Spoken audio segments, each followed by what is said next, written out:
Good afternoon, everyone. My name is Steve Katz.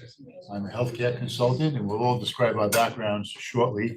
And today's topic is financing companies of different sizes and characteristics in today's difficult economic, I don't want to say capital deprived environment, because there's a ton of capital. It's just seemingly on the sidelines and not as readily available as it ought to be, but very difficult for certain companies to provide funding.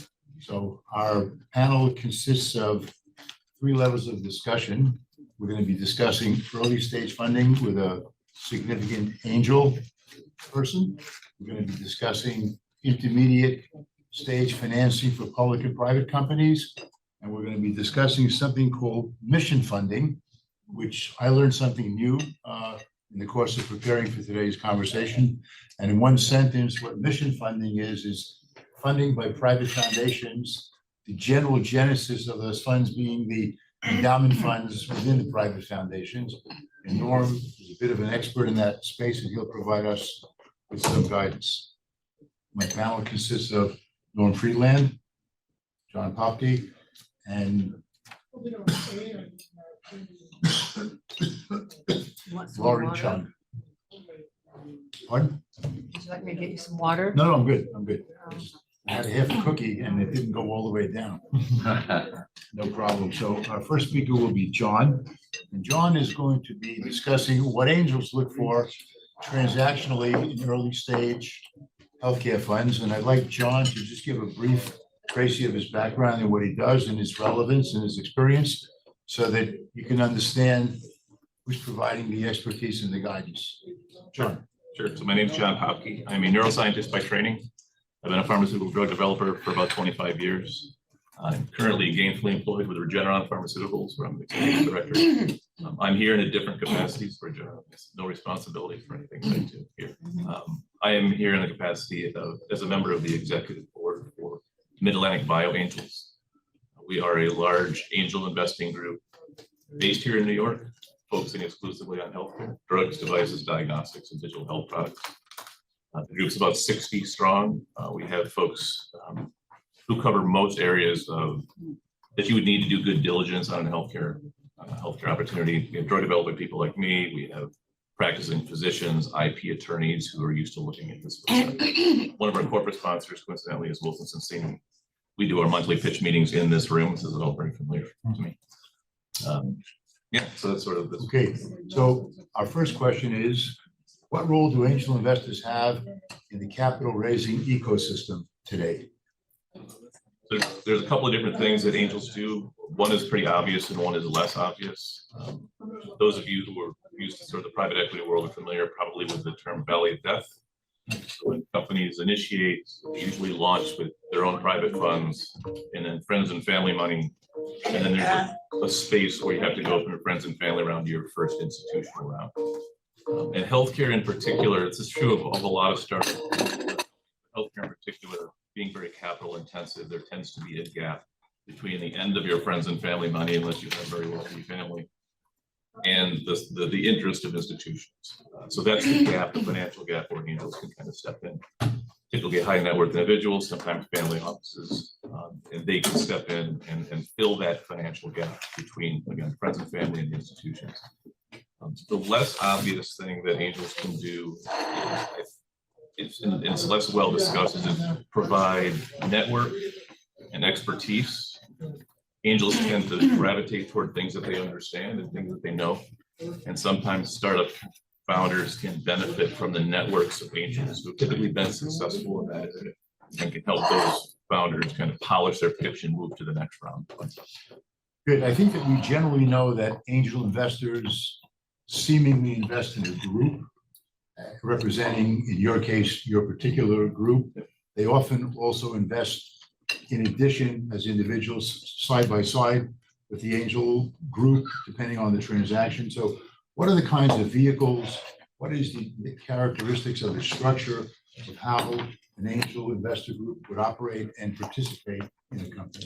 Equity, debt, what would be the mechanic? Sure, a little bit of color around your comments. I think the Angel Capital Association, which is the trade group for angel investors. Little data from 2017, it's a little bit old, but I think they're probably the same. About 66% of angels are write individual checks. I'm sorry, 66% of angels are members of groups. About 30% write individual checks. The remainder are on platforms like Angel List. With MidAtlantic Bio Angels, we're representing kind of all of those things. We have members write individual checks on individual deals. We have several pools within the organization where individuals can aggregate capital. Founders of startup companies typically have a minimum check size that they'll take, and it's usually around $25,000. And that's just, nobody wants 1,000 people who gave them $1,000 on their cap table because it's a possible advantage. So there's usually a minimum check size. So within the MidAtlantic Bio Angels, we have pools where we'll aggregate capital from individuals. So say you want to get 25 people who want to put $25,000 into an SPV, and then you've got $625,000 to deploy on various deals, and each person can get a smaller piece of more deals. And you get a more diversified startup portfolio without investing $25,000. So I've got a question. Yeah. I understand that 66, it's dated, invest as a unit, and the balance of individual checks. Yeah. So if I understand it correctly, if somebody presents to your angel group, you will poll within the group, how do you wish to participate in this particular transaction within the investment vehicle? So it's a one-time limited partnership that funds the entity, and it aggregates the voting participants, and they put money in through that entity, and they have a requisite equity share or stake in that partnership. That would be one way. And then the other way would be individual angels would put up 50, 2,500, whatever the investment parameter of the entity that's looking for the capital would identify, and they would invest in such a fashion. Could that be There's a third arm to that. We have a sidecar fund which operates more like a traditional VC, and this is for people who they don't have interest, time, or understanding of healthcare in order to due diligence or participate in the selection of opportunities.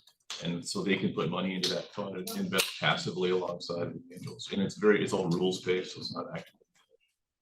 How big is that fund? It's currently it's about $5 million. Are there any other funds involved with MidAtlantic Angels? I mean, New York Angels had 5 big VC funds involved with them back in the day. Not from outside. We have 2 inside. One of them's closed, the other one's open. That's the $5 million. So those are nominally yours, right? Nominally ours. And those funds again invest algorithmically alongside of based on how much the angels. Okay. It's designed to ensure diversification at some level. So we can't put more than 20% of the available capital in any one deal. right? You've got some upper level guidelines. We have some No more than X percent, but there could be some pile on money from investors. Anybody who wants to can, but the fund won't put more than 20%. Totally get that. So that raises the question of how do you get to your transactions? How do you source your transactions? 2 questions, and how is the diligence done? I guess it's done by the angel group because you've got a banner of capabilities. If you could clarify how that works. Sure. So probably 80% of the deals that come to us just as direct incoming through our website, www.bioangels.net. There's an application and there's information about the kind of companies we'll fund.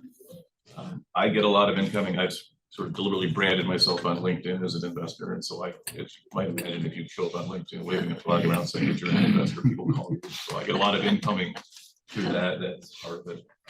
We get syndication opportunities from other angel groups, both in the U.S. and outside the U.S. Our investment and our membership in our group is geographically agnostic, so we have investments from around the world. How do you monitor that? It's pretty hard to monitor geographically diverse investments. I'm sorry. Yeah, I mean, we have a small portfolio, so we're not dealing with 100 investments, so it's not that challenging. And the ones that come in are generally for angel groups that we know. Not always, but generally. Does Edison Ventures ever co-invest with you? They used to be big in healthcare. We will, and so because of where we operate, we're usually seed series A. We don't often invest alongside. Sometimes we do. More typically we're investing in front of VCs, which can be a bit of a problem from a crammed down dilution standpoint. I was going to ask that right next question. But if we do have an opportunity to invest in a later stage opportunity alongside of VC on favorable terms, that's something that we want to take. This is a pretty big VC, Marty. Yes. About 7 or 8 funds now. Right, yeah, I know a couple of the founders here, but back in the day, you would see, MidAtlantic, East Coast investing, Absolutely. and it'd be like, Fred Wilson put in $1 million there, and then Edison put in 50 million on one deal, right, so. Yeah. We do, just recently, one of the companies that pitched in this room last night was a referral from J&J's incubator. I'm friends with the person who runs J-Labs in Canada, and he'll sometimes throw deals to us. And so we'll be alongside the companies. What do you see as, we'll pass on the due diligence, just want to get through, which we have a very good agenda. What do you see are to be the main hurdles that cause you to reject transactions? What are the quicksand pits that companies coming to you should not be stepping in, or what should they be cleaning up before they show up at your door? Yeah, one of the things I mentioned, we do drugs, devices, diagnostics, and digital health companies. Somebody earlier this morning was talking about how fund managers have moved away from biotech and into medtech because it's cheaper and faster. And so that's something we often look at. One of the questions on our application is, how much more money do you need after us to get to exit? Healthcare is a very expensive place to invest. It takes a long time. And if we get in at a $10 million pre-money, that's great. But if they're going to end up putting $200 million on top of us before they exit, we're going to lose most of our stake in that. You're going to get diluted out. Yeah, so that's something that we always watch out for. We like things that can get us out for less than 50 million all in. So a big hurdle is how much follow-on capital, because you're looking at your potentially diluted position. You could come in with convertible debt, in which instance you wouldn't be diluted. You could convert. There may be a clause to ratchet down the conversion, in kind. So that would be an issue. Are there any other major hurdles for companies in terms of characteristics of the company, operational considerations? Sure. So now I'm looking at Mark here because he understands. This is healthcare requires a breadth of understanding. And one of the reasons that we reject companies is because they may come to us and it's a really, really smart scientist, but they don't understand the regulatory path, the business path, the reimbursement strategy. We also have business people who come to us and they don't understand the science in a deep enough way to be able to really sell it. And I'd like to get Mark because he understands all both things. He's done this before. But it's a complicated You want the balance. You want a balance. we need either within the CEO or at least on the team in the room. And I guess one thing I wanted to add, you made a comment before about devices and what's happening in the market turning. The input that I get from people that I speak with is that in the last 2 or 3 months, biotech seems to have taken a bit of an about face, and there's now a high level of interest. We're seeing some public offerings. We're seeing some early stage funding. So I think biotech has taken a bit of a turn in a positive way. What would you identify as 2 or 3 highlights of what is an optimal situation for you to invest in? Characterize what a really, or what a peach would look like if somebody delivered it. Yeah, I'll give you something that's ideal, but somewhat unrealistic. Because Well, somebody, getting closer to realistic. somewhat close to realistic. So somebody, if an entrepreneur shows up and they have, we'll call it a med device, it's transformational, it's going to change the standard of care. They already have, CE marked in EU, which enables them to sell. We're going to get into that deal for 15 million pre. The CEO. The pre-money valuation of 15. Sorry, but short. For those of us that. Yeah, right. So the CEO used to be in the BD group at Stryker. They're talking, and we're gonna get out in 3 years at a. As a track record CEO. Yeah, as a 10 with a 10x. I mean, that's the kind of thing. That's a bit of a unicorn, but it's not completely outrageous. No, things happen. Well, look, I think that covers what I'd like to cover, and I'd like to know if my co-panelists have a question or two for you, and then we'll move along. Great. Let's hear from Warren.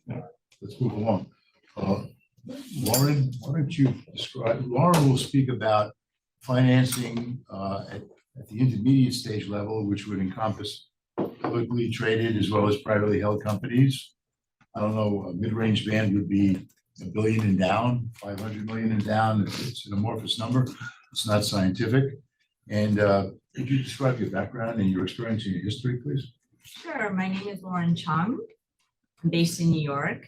I started also as a neuroscientist. I did Alzheimer's disease research for over 10 years at Mass General Hospital and Columbia and Cornell. And I was an institutional investor for over 10 years. I had a long-term equity fund that I co-founded, which merged with Perella Weinberg Partners. And over the last 10 years, I've been an advisor, a venture partner, angel investor. I have my own angel investment group, and serving also as an investment partner for Turret Capital. Turret Capital is an investment firm that has two distinct strategies. One is we form and incubate companies. We typically partner with academia. For example, I'm working on a company that we brought in from Columbia, which is a delivery platform technology that delivers drugs directly to fat cells. And a second strategy is we partner with innovative technologies from Asia, and we bring them to the US. So, how do you guys manage the financial risks associated with various healthcare investments? What filter do you have? What's the initial squash, the initial pass? How do you manage the risk assessment for an opportunity? Sure. The intermediate company should prioritize communicating with investors about their risk and mitigation strategies. They should maintain diversified portfolio or focus on innovative technologies, as John also mentioned, that has high demand or high impact in case of rare diseases. For Mark's company. Also, importantly, I would say they need to hit milestones. You know, those are public information. They should do what they said they're going to do and follow it on schedule. So if there's any delay, then investors start to lose confidence. And so they need to make sure that the investors are feeling confident that they could execute. And also, companies of all size should have a comprehensive PR strategy. And AI, per our previous panel discussion, an AI could help you in that manner, because if you're a small company, you have limited resources and you can't attend every conference that's out there and it costs money.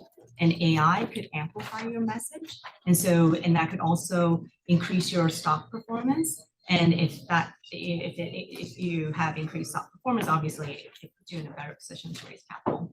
Terrific. Can you give us, by way of illustration, an example on a no-name basis, or if a name is appropriate, some financial models and scenarios where they did it mostly correctly or effectively correctly enough to get funding, so that we can get a perspective on what a successful intermediate stage deal could look like walking into your door? Sure. So some of the examples are strategic partnerships. There's been a lot of M&A. PIPE has been popular in this market.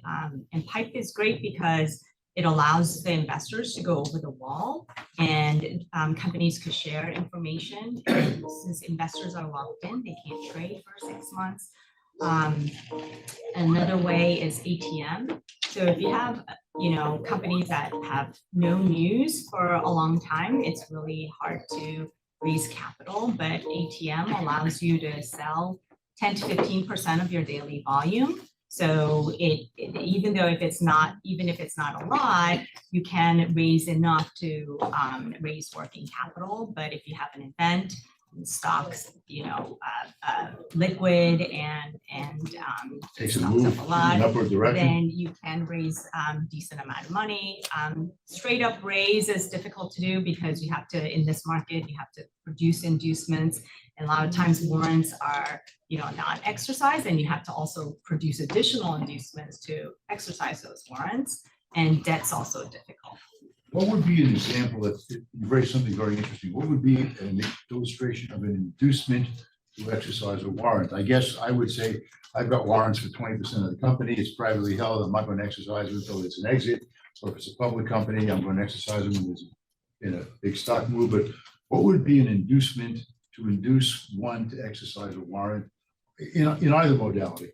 Yeah, I've seen cases where additional warrants are Okay, given. A little more I don't sauce. know, John, if you have seen other, but it tends to be additional warrants. okay, And it also has an upfront negative connotation to it, so. without a question.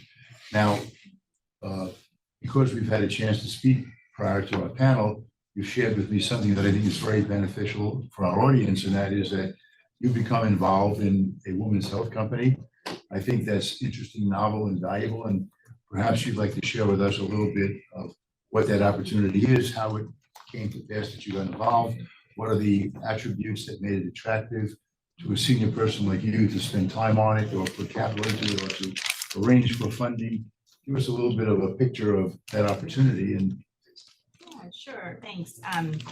So women's health is it's an underserved market. Companies face investor bias about the market opportunity for women-centered products. Also, women's health companies tend to be started by women, and so women also founders face less than 2% of VC capital. So it is underserved area, but we do have some momentum under Biden's administration. There's a $100 million earmarked for women's health, and also additional 12 billion to grow this area. And so I came to an opportunity. It's a women's health company, therapeutics. So femtech tends to be better funded and medical device for the reasons that John mentioned, compared to therapeutics. But the opportunity is a platform technology, multi-asset business model where I'll be in licensing from a well-known CRO. And I'll be focusing narrowly on an indication called polycystic ovary syndrome. There are about 100 million women all across the world having this condition. And so we'll see, I hope to present it in this platform pretty soon. it's very interesting that you mentioned that many of these companies are formed by women and are operated and run by women, CEO, COO, chairman, chairperson, or whatever. I was involved with a women's health company a few years back. A brilliant woman, a scientist who founded it, and J&J acquired it.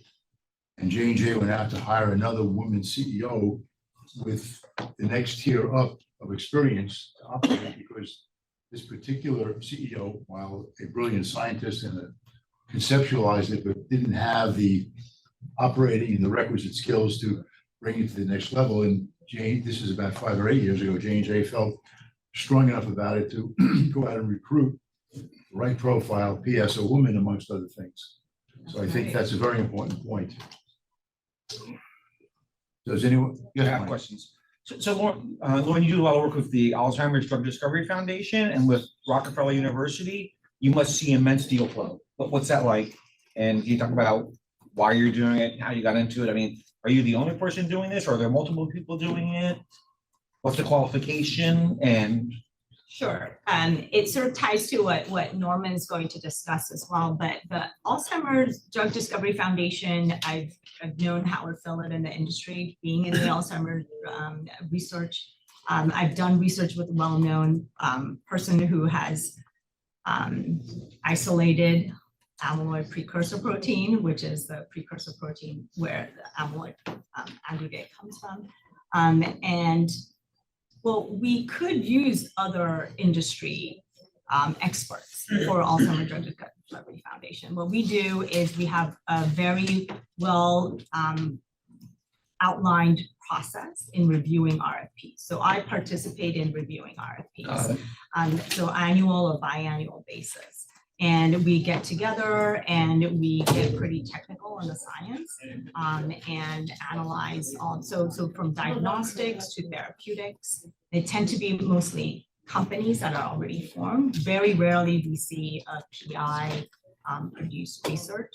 But it's PI would be principal investigator, so Yes, early basically, stage research.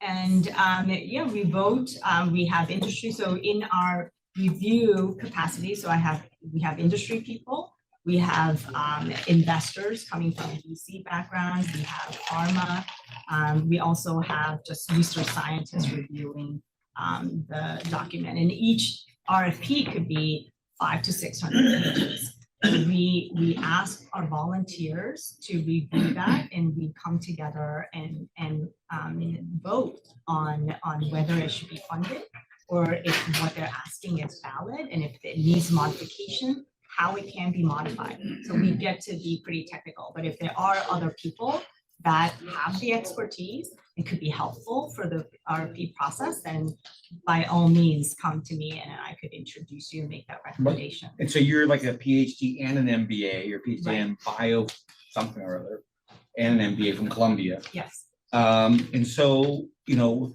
do you get to take, if there's a deal that you accept or reject, do you kind of like to say, okay, you know, you should talk for that VC, or, you know, how deep does it go, your relationship with the firm, or how deep can you take it? So we don't personally, so ADDF actually acts as a mediator. So they don't expose us necessarily in our review. We write a review in a document. And then- You ghostwrite the document for the entity. Yeah, so we each of us write the review, Got and then ADDF puts it together and then tells the company what the review has been. And one of the things our group looks at a lot is what we're calling concierge philanthropy. Yeah, And one of the aspects of being able to see this type of research in advance, you know, as part of whatever philanthropy is going on. And ADDF is funded by the Louders. It's about $400 million foundation and So- growing. and growing, and they allocate, I forgot the number, I'm gonna say they allocate 100 million plus a year. A lot, yeah, it's pretty extensive. So there are a lot of people like us that get involved and help to review. But that review process is very different for Rockefeller. So when I do the review for Rockefeller University, we're more direct. So we meet with a PI. Interesting. Or it could be a graduate student that's working with the PI for the research, and then we provide advice directly. Is it ADDF like for protocols or for therapeutics or for all the above? or- All of the above, diagnostic, therapeutics. It's got a Interesting. very broad mission. This is a huge, our group in California invests in this stuff like crazy, the whole Alzheimer's, Parkinson's area. It's a big deal. I have a question for both of you, since you're neuroscientists. A recent discovery in a GLP-1 work that was just done, that didn't pass the GLP-1 drug test, but had tremendous effect on neurodegenerative diseases, particularly Parkinson's. Do you know much about it? And it looks like a great area of interest. I saw the headline, but I don't know enough about the data to be able to really comment. Data was very, Yeah, very, It intuitively exciting. makes some sense. I mean, lipid is not great for a lot of reasons, so but I don't know the research well enough. So. I would say, yeah, obesity is associated with Alzheimer's disease. So it could be that, but I'm not sure. I think Fred brought this up probably 10 years ago in our group, the relation between obesity and all the comorbidities. right. For sure. I mean, it's remarkable, so. This is a bit of a non sequitur. I don't want to say too much of the time, but the whole idea around the beta amyloid hypothesis, I think, is still an open question in my mind.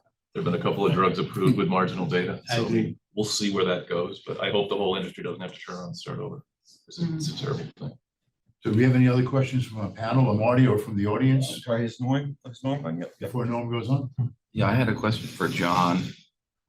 Is there anyone doing a very concerted screening for IP among the universities using AI perhaps, and thereby fishing for deals rather than waiting for them to come over the transom, as you described in that LinkedIn marketing approach? No, I mean, that's we're not doing that currently. We do have relationships with tech transfer offices. We have relationships with economic development funds in various states to feed us things, and we'll arrange pitch nights for specific entities so that they can feed us things. But we have not gone to the step of mining that on a poll basis. And is there a reason that you have not done that? I don't have access to technology, not sure how it would work. I'm afraid this is the I'd first like time. to comment on that when you're done. Yeah, I mean, it's a great thought. I still don't know. Yeah, how it it's would very be. interesting, yeah. So Deerfield has jumped into this space with what they call these relationships with about a half dozen or a dozen universities where they write them a check for $100 million with no conditions, no strings, but just if something interesting comes out, please give us a call so we might consider investing. I was in this space with something called university patents or something like that. Way back when, and that crashed and burned because dealing with these tech transfer offices, present company excluded, Charlie, is difficult.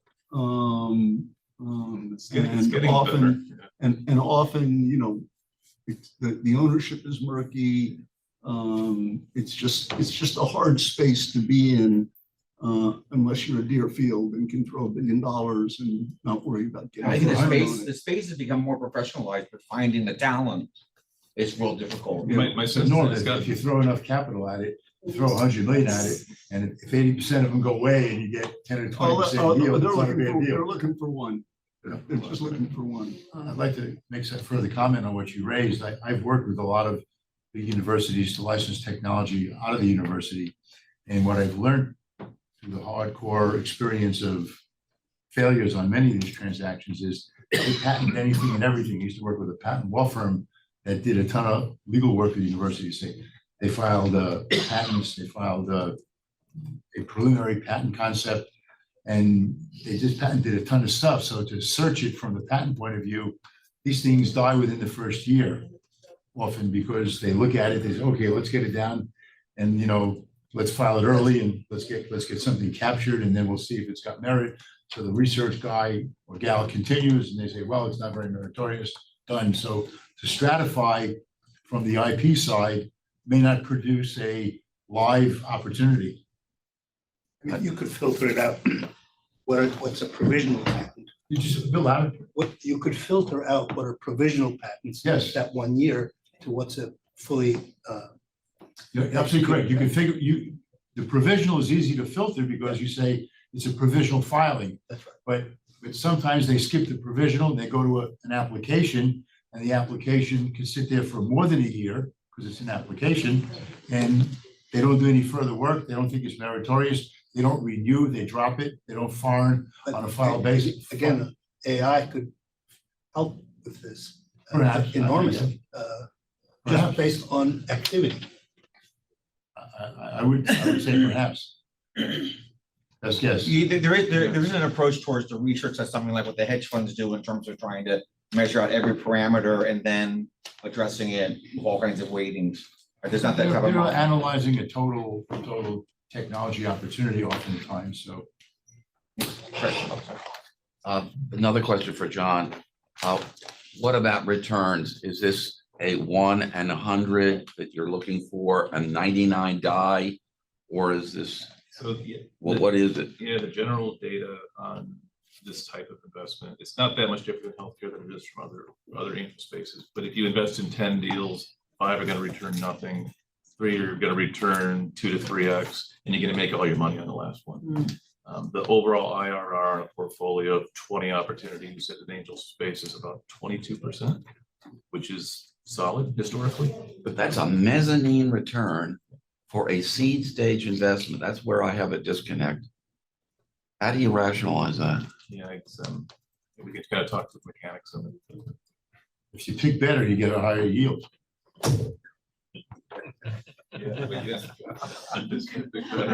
need to move on to Norm, but talk about the country philanthropy and what all the stuff you're doing, that'd be great. Great. So our next speaker is Norm Friedland, and he's going to be speaking about a funding vehicle called mission funding, which in a word is financing from private foundations. The genesis for which money comes from is endowment funds. Norm, please give us your background, what you've done, your experience. It's quite vast, and tell us about mission funding. Well, so I'm a B- high school biology student. I feel sorry for the frog I had to dissect who was dead, which is why I decided to become a lawyer and worked in the venture capital space. Did you say the frog became a lawyer? Right, the frog was dead. Worked in the venture capital technology transfer space since before the fax machine. And a few years ago realized that companies like Synalysis and Stingray that you heard needed to find alternative or complementary sources of capital in order to get their mission accomplished. And so that's what we're focusing on is mission capital. So there's kind of 3 points I'd like to make. Number one, you've heard about investments in real estate, and commodities, and telco, consumer products. Healthcare is different. This is finite. Failure is not an option. We're talking about the lives of people. We're talking about the lives of people in your family, the lives of people who you know about. And the solutions that exist today could not have been imagined, or were only imagined 5 years ago. The solutions that are going to be available 5 years from now are being imagined now. So those solutions are here. And the challenge is making sure these companies get the kind of capital to get to the valley of death, get across the valley of death. That's point number one. Point number two is you've heard the phrase standing on the shoulders of a giant. You can see over the horizon. What I'm talking about is where I am. I've had the benefit of listening to people like Dr. Barbara Handelin of the 9010 Institute, Andrew Lowe at MIT's Laboratory for Financial Engineering, had the benefit of working with true giants of the healthcare space like Mr. Nazem, getting feedback and information from some of our guests from Cold Spring Harbor Lab and from Stand Up to Cancer. So really what I'm telling you is kind of a distillation of a lot of information that has come my way. And the third point is that what we're talking about is mission capital. Marty has given a phrase called concierge philanthropy. I borrowed it from Sean Kowalewski. All right, well, where we're talking about fundings that are directly patient-centric solutions. This is not a situation where we're going to write a check to a researcher, wait for 10 years and see if the rat lives or dies. This is something that is going to be actionable today, that has high impact, that has solutions that are available to populations that are affordable and accessible. So you're precipitating a very, very valuable question. Does this financing vehicle have relevance to early stage medical? Absolutely, Okay. absolutely. And because what you have, what we all know is you've got these private foundations which have, and I'm not talking about the usual suspects. I'm not talking about Gates. I'm not talking about Ford. I'm talking about the modest, quote, the modest family foundation that has 50, 75, $100 million in its asset pool. And there, even though they may want to find a solution to cancer, to neuro, to a chronic disease, their ability to deploy at scale capital is limited. So our strategy is to work with the wealth managers, to work with organizations like Ivy Family Office Network, which can connect us to family offices where on a collective basis, 50 or 100 family offices can write a check for $250,000, $500,000 through a due diligence process that we put them through understanding that the management, the executive leadership has an authentic commitment to mission, and where the level is going to be there.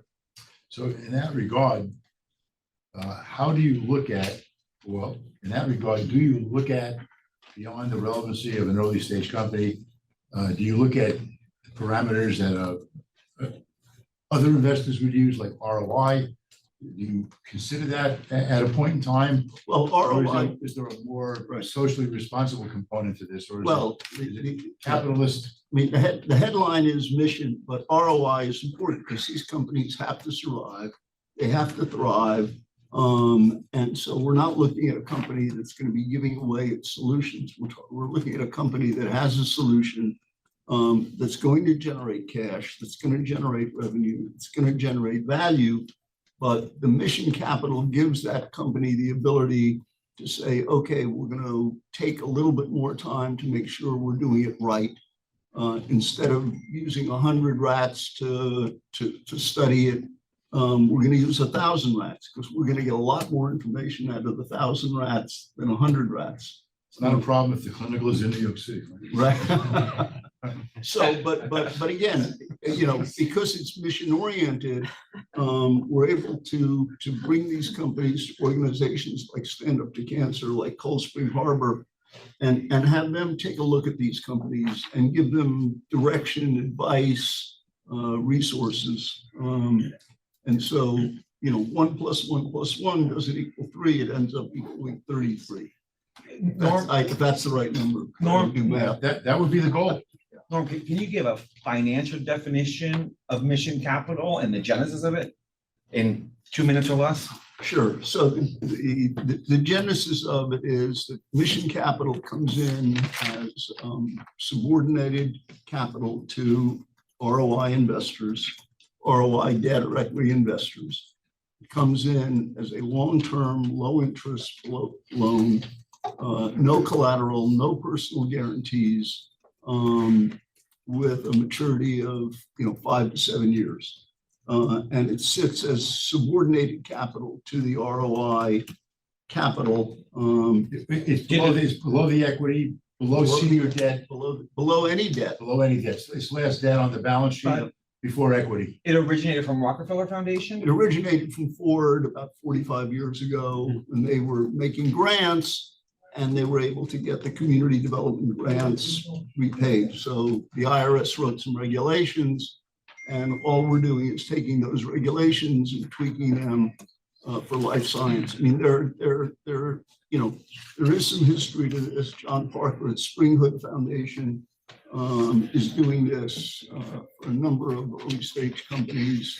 The Ivy Foundation didn't quite do it this way, but they supported analysis in this way. So there are a few pockets of this, but no one's doing it at scale. No one's doing it across the board. And when you take a look at the opportunities that John is seeing, Lauren is seeing, that Steve is seeing, it's just breathtaking in terms of the solutions that are here today. So the genesis is that Ford Foundation was performing grants. They said, what if we get some payback on it? Right, And what's the tax treatment of that? right. And so And then they the got a treatment from the IRS that said, you can do this type of grant making, and if you get money back, it's it's okay. fine. It's not. We have it's a way not- to it's- address it. Right, it's not being taxed as unrelated Business income. business, income. Right. Right. You're getting paid back on a loan. So, two questions, in whichever order. What kind of capital velocity travels through this medium?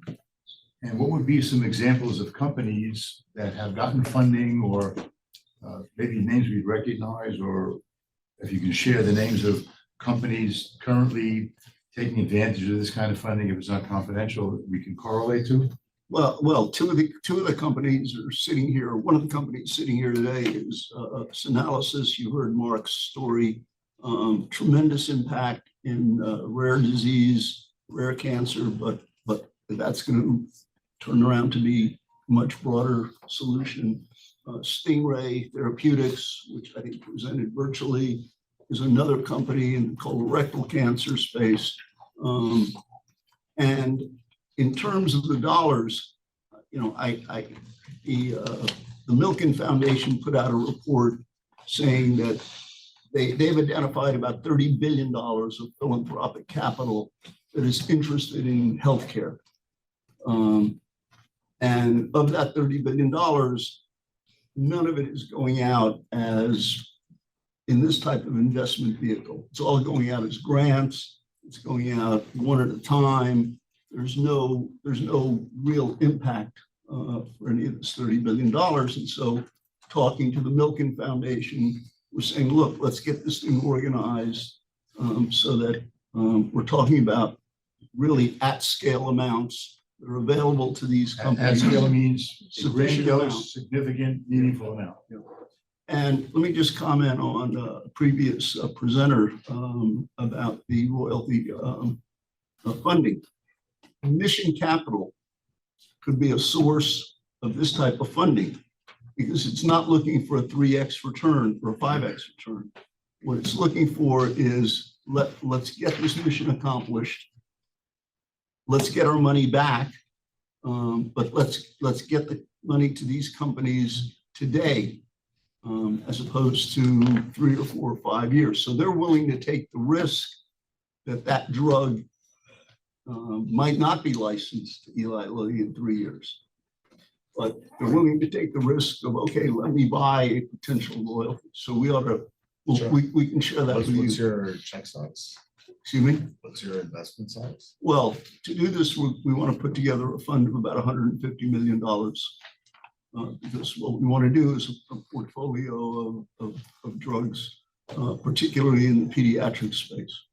It doesn't necessarily have to be a fund, though. It could be any structure of $150 million. Right. So that precipitates an important question. How does one access mission capital? They come to you? Are there mission capital venture funds? Are there? You know, Hedge funds that- I keep hoping I'm going to wake up one morning and see a headline in the Wall Street Journal that says Morgan Stanley is going into mission capital. Okay, and they're doing it with exactly like I'm talking to you. That would make my You life don't have a lot else to do much these days. easier. Maybe they're gonna do that. Because the definition of a pioneer is a guy with the arrow in his chest, all right? Right. So if Morgan Stanley or UBS or any of these other Goldman. really smart investment bankers who are really smart want to do this, you know, I'm happy for it. We have got 2 great partners. What we do is we sit down with these companies, we tell them about mission capital, tweak their presentation so it's a mission presentation, not an ROI presentation. We then take the story to the gatekeepers, to these family foundations. And the last point I would make is that the fee we charge is not a fee that we get. It's a donation that the company makes to a charitable organization like Cold Spring Harbor, like a Stand Up to Cancer, because the foundation doesn't want to pay a 7% fee to Norm Friedland so we can buy a bigger boat. I don't have a boat. I wouldn't know what to do if he gave me a boat. I was about to ask. how big is a boat? I don't want a boat. But seriously, now I've incentivized organizations like Stand Up to Cancer, Cancer Commons, Marty Tenenbaum, some of you have heard, Cold Spring Harbor, to now look at these companies, provide networking for them, provide their brilliant researchers to these companies. So now 1 + 1 + 1 equals 33. 34. In the construction of this loan, can you include warrants in it? They can ask for it. I'm gonna push back and not give it to them, but if they want some warrants, I can give them warrants. It's an economic decision. It's not it isn't a revenue ruling or a tax consideration. It's an economic analysis. Right, there's no requirement that warrants are not, that there's no requirement that warrants either are given or not given. They're not prohibited. Right. And you might have touched on this, Norm, but it does qualify for the 5% distribution rule. correct? Absolutely. So at the end of the day, even if they already are making these distributions, so if there is not a return, then it still qualifies from that, required distribution. Right, I mean, we can get into the weeds of how a private foundation has to disperse 5%, at least 5% of its assets every year in order to qualify, remain qualified. That's a tax issue that frankly will put everybody to sleep. We have less than 5 minutes. If we want to take more questions from the audience. Well, are there any questions from the audience or any questions from our other panelists of Norm? Yeah, I'll ask a question. Oh, no. As some of you here have heard me over the years, the problem with our healthcare system is not just healthcare, it's sick care system. And so what I'm really getting at is, will you be looking at healthcare preventive side of this thing before the disease takes hold, and then you spend the time, is there something in your agenda? The answer is absolutely. I mean, the diagnostic is where you have to start. And the problem is the diagnostic companies, for the most part, are not, they've got brilliant technology now, But the challenge they face is getting funded from the usual sources because of the reimbursement issue. And so mission funding plays a critical role in getting these companies' technology, getting the diagnostic technologies through the FDA and providing the kind of capital that would supplement reimbursement. I mean, we're working with an organization called the Black Women's Health Imperative that is desperate to have the African-American women who need the mammographies, who need the other diagnostic testings available to them. But because of accessibility and reimbursement, these diagnostic companies can't do it. But that's really where Stand Up to Cancer is going to be making a major impact, because their mission, as you'll hear from Julian, is to move the needle on cancer mortality, and it begins with the diagnostics. Diagnostics and early detection. And I'll address this specifically when I talk. Yeah, I have a group, I have a couple of Mount Sinai and all that, have done some incredible work for women health, particularly in cancer, various women cancer. And it's amazing how far advanced they are in terms of science. But just not only just the funding, but also going through the rigmarole of, all the proof that you have to make is very. So that would be something that probably your group particularly. I think between the three of us or the four of I us, would we definitely probably defer. have the solution. I'll refer to you. It's good stuff. Early detection. Of many cancers that women experience. Great. Okay, I've gotten the signal from the stagehand that the hook is going to come out every now and then. So thank you, everyone. Thank you, panel.